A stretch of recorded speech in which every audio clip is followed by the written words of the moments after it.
नमस्कार जीवन कथा को स्वागत करुछु मु बिरंची। आज जीवन कथार एक गुरुत्वपूर्ण प्रसंग को लेकर आलोचना।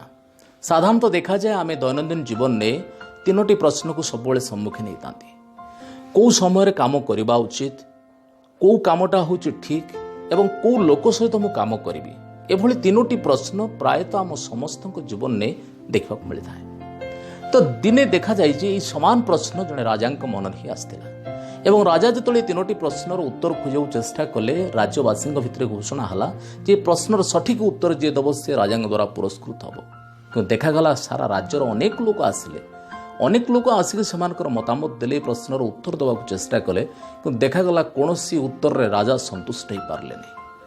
एवं शेष राजा ये प्रश्नर उत्तर न पाई जो भाराक्रांत थिले कौन सूत्रु खबर पाइले जे राज्यर निकट रे जड़े साधु महात्मा अच्छा जहाँ पाखक गले से समस्त प्रश्नर उत्तर से निश्चित देदेवे। किंतु गोटे कंडीशन थिला, गोटे शर्त थिला हूँ से साधुंकर जे से साधुंक पाखक जी जीव से निश्चित भाव में गोटे स्वाभाविक भाव में गोटे साधारण मनीष भाव में जीव सेठी राजा बेश होगी राज पोशाक पिंधिकी पाठ पटुआर नहीं जदि जीव तान हुए तो से उत्तर से न पाई पारे। तो देखागला राजा सेया कले तांकर पात्र मंत्री पाट पटुआर सैन्य सामंत को धरिकी जिते सी जाइकी पहुँचले किंतु किछि बाट पूर्व साधु आश्रम पूर्व निजर बेश परिपाटी से परिवर्तन करी गोटे साधारण मनीष भाव में धीरे धीरे से आश्रम भितर प्रवेश कले एवं आश्रम भितर जो प्रवेश करती देखा जाए जे से समय साधु जनक से आश्रम परिसर भितर गोटे जगार गोटे कोदाल रे माटी हाणुथबार जीर्ण शीर्ण चेहरार मनीष अति पतला चेहरार मनीष से साधु जनक माटी हाणुवा बेले थकी पड़ू था। यही समय जाइए राजा पहुँचले एवं राजा जाई पहुँचिकी साधु को प्रणाम करिकी जतले कहती जे मु एई कारण पई आसीची, मुख्य भाव में मु तीनोटी प्रश्नर उत्तर पई आसीची, दयाकरी मते से प्रश्न तीनोटी उत्तर दियंतु। तो राजा कहउचंदी मोर प्रथम प्रश्न होची जे प्रकृत समय कोटा ठीक कोटा को समय मु को काम करबा दरकार मु केमति जानिबी, के होची सठिक लोक जहा सहित मु काम करिबी एवं कौ कामटा हूँ ठीक काम जो कामटा को मुझे करी। तो what is right time, right actions and right people, ठीक लोक किए, ठीक समय किए एवं सठिक काम कौटा ये कथा मत किए बुझेब। ये तीनोटी प्रश्न को लेकिन सेदिन राजा जाए साधु महात्मा को ये कथा पचारे एवं साधु ये कथा शुणिकी कौन तत्काल उत्तर न दे नीरव रहिले, माटी हणार व्यस्त रहिले। किछि समय पर राजा पुनर्बार प्रश्न पचारे कौन उत्तर पाइले। राजा भाविले बोधे साधु पाखे उत्तर नाही किंबा से विलंबित उत्तर देवाई चाहते। यही समय राजा तांकर निजर कर्तव्य दृष्टिकोण साधु जेहेतु माटी हाणिकी थकी पड़ुले साधु को साहाय्य करने से निजे प्रस्ताव देले एवं साधु मध्य से कोदालटी को राजा हाथ को बढ़े देले। राजा से समय माटी हाणिबार देखा किछि समय अतिक्रांत हो जाइए। या भितर राजा जाइकी मध्याह्न पर पहुंचीले, या पर धीरे धीरे धीरे धीरे अपराह्न होइछि, संध्या पाखे आसी हठात कि देखा जाइछि साधु आश्रम भितर गोटे घटना घटिछि। कौन से घटनाटी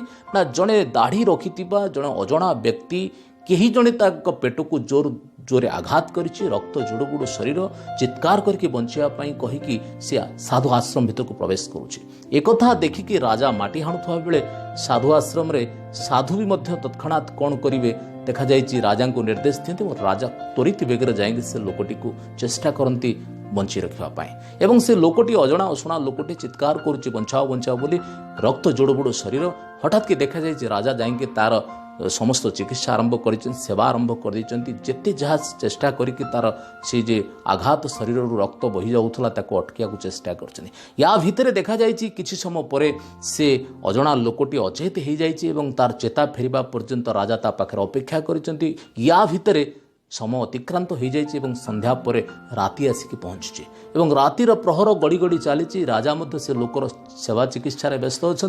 देखा जाए किछि समय पर से लोकटीर निद्रा हो जाए। आ भितर मध्य राजा भी क्लांत हो पड़ते एवं से भी मध्य से जगार शोई पड़ते। राति जिते पाहिची राजा चिंता कर मु आसी कुआड़े एठी भी करुची मु कौन जे मु आसी तीनोटी प्रश्नर उत्तर पाइबापी साधु महात्मा पाखक अथच मुझे रात्रि जापन कर सारे। तत्काल से उठिकी चेष्टा कर साधु पाखक जाकि पचारे जे साधु महात्मा मु आसी जो उद्देश्य एपर्यंत मोर साधना सिद्धि हो पारानी। ये आउ गोटे कथा मुझे कहवाक चाहे जिते ये राजा जनक राति पाहिला बेलू जिते बिछणार उठती हठात कि देखा जाए से अजणा लोकटी जी रातिर अचेत अवस्थार थिला तार संज्ञा फेरी से चेता फेरला राजा जिते बिछना छाड़ी ଛାड़िकी सकाळु आखि खोलिला बेलू से लोकटी हाथ जोड़िकी सम्मुखर बसी खाली गोटे कथा कौच हे मणिमा मते आपण क्षमा कर दियंतु। राजा किसी बुझी पारना कौन ये लोक सहित मोर संपर्क कौन ये कहीं मते बार बार कौच मते क्षमा कर दियो। से मणिमा को पचारुचंदी कौन तुमर कारण ना मणिमा आपण मते चिन्हती ना आपण मते जानती ना कि अनेक वर्ष तले आमे भाई भाई भितर कौन एक जमीबाड़ी समस्या को लेकिन आपण पाखक जाइलु एवं समस्यार समाधान करने मु अनुरोध करी से दिन किंतु आपण समस्यार समाधान करने परिवर्ते मोर भाई को किंतु समस्त संपत्ति को दे देथिले एवं मु सेही दिन ठो स्थिर करथिली मोर जो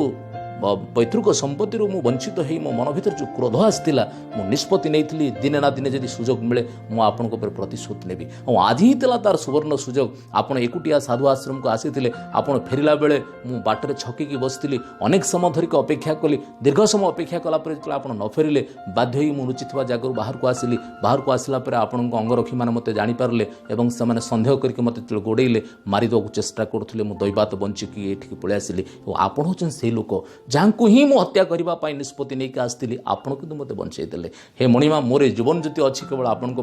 मु आपण को अनुरोध करुच्ची मोर जीवन ही आपण समर्पित हो जाओ मो पर मोर पिला परिवार मध्य आपण समर्पित हो जाओ मत एतिकी मंजूरी मिलू।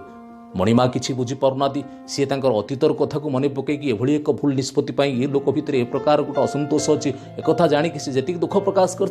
सांगे सांगे यार निराकरण करने कथा देते जे तोर मन भितर कौन से आशंका न रखी तू निश्चित रुह जे तोर समस्त संपत्ति तू फेरी पाइबू और मु चेष्टा करुच्ची राजवैद्य को डकईकि तते किभली भाव त्वरित भाव तोर चिकित्सा करा या राजा जाइछन्ति साधु महात्मा को पचारिया तीनोटी प्रश्नर उत्तर। साधु महात्मा को जिते राजा पचारती हे साधु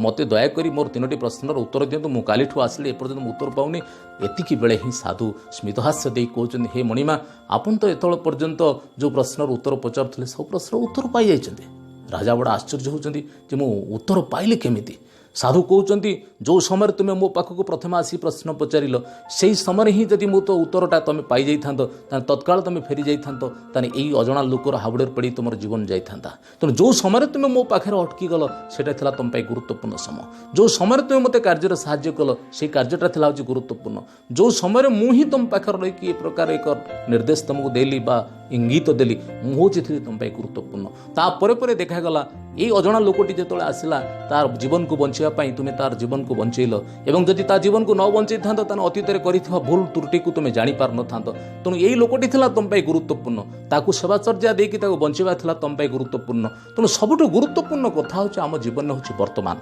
अतीत वर्तमान भविष्य को लेकिन जो आम प्रश्न उठाती तेणु आम अतीत को जदि मन पकड़ा चाहती भविष्य को स्वप्न देखा चाहती वर्तमानटा हूँ आम सब गुरुत्वपूर्ण आम जो समय जो अच्छा जो लोक पाखे अच्छा जो कार्य भितर अच्छा हूँ आम संपूर्ण गुरुत्वपूर्ण देखा जाए आम अनेक समय आम शरीर में गोटे जगार थे मनटा आउ गोटे चिंता करूए ये गोटे कहानी भितर जीवन प्रकृत वास्तवता को आम अनुभव करुँचे वास्तविक बेले बेले आम एमती द्वंद्व पड़ जाती कौ कामटा ठीक ये कामटा ठीक ना से कामटा ठीक ये लोकटा ठीक ना से लोकटा ठीक ये समय करी ना आउ टे पूर्वर करी ना परे करी किंतु सब गोटे कथा मन रखा दरकार जो लोक को लेकिन आम वर्तमान अच्छा जो कार्य मो हाथ में वर्तमान अच्छी जो समय मुझे जाऊँगी करने ताकू जे ठिकना रास्ता करे सफलता निश्चित मिलिबो। आजिर जीवन कथा निश्चित भाव आपण किसी उपादेय होइतिबो जदि उपादेय होइते निश्चित भाव आपण मतामत लिखि जणेबे। आशा आउ एक भल अध्याय आउ एक नुआ अध्याय को लेकिन मुझे आसबि। नमस्कार।